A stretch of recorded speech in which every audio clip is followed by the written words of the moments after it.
So, Terry, it's only 10:30. You've only been here an hour. In the first hour or so, what have you already learned from people you've been talking with at Let's Talk? We've already had a great number of citizens come. Obviously, it's picking up.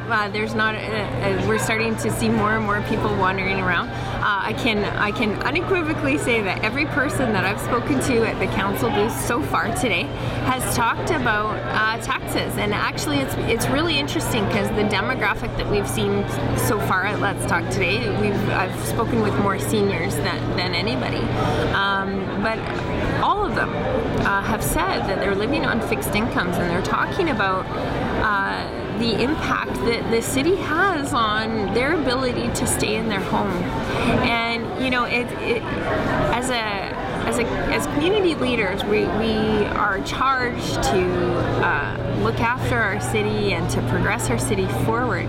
But we have to do that in a way that brings our citizens with us, and that's in close connection and is sensitive to the needs of our citizens. And by all means, we have a lot of seniors on fixed incomes who if we have even a cost of living tax increase or utility increase, even that can outstrip their ability to pay for that in any given year. And so when you add it up over time for them, they really are sharing the felt impact of that. And I think sometimes it's really good for us to hear this voice, because we don't always hear that voice when we have a council agenda in front of us, and there's new and exciting ideas to move our city forward. So it's about finding the right balance for that. The strategic directions for the city covers identity. What do you think Red Deer's identity is, perception of Red Deer, and perhaps our own self-perception, and how do you think it will change it, and really what would you like to see it to be?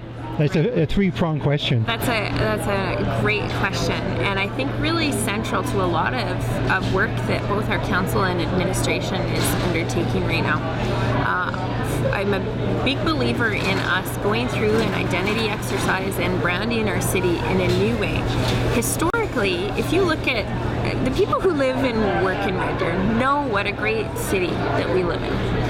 But the people driving by us on the highway often have a different optic of what their perception of Red Deer is. And in many respects, they'll often think that aspects of Red Deer County are actually the city of Red Deer.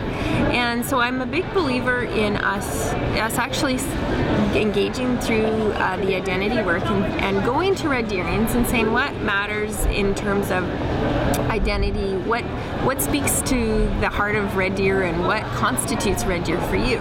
You know, there will be some who will say, well, it's sports, and some will say it's volunteerism, some will say our business entrepreneurship, and all of those are quality education. There's all of those things are true. And so what my hope is coming out of that project is that ultimately, in the absence of Red Deerians telling Albertans and Canadians and the rest of the world who we are and what we have to be proud of, no one is going to fill that void for us in a positive way. People will go to their default position, or they won't even know about us. And I really believe, because of our geographic positioning, because of the fact that we're a city of 100,000 people, we serve a region of 350,000, and we're even emerging even more so on the economic power corridor as Edmonton, Red Deer, and Calgary.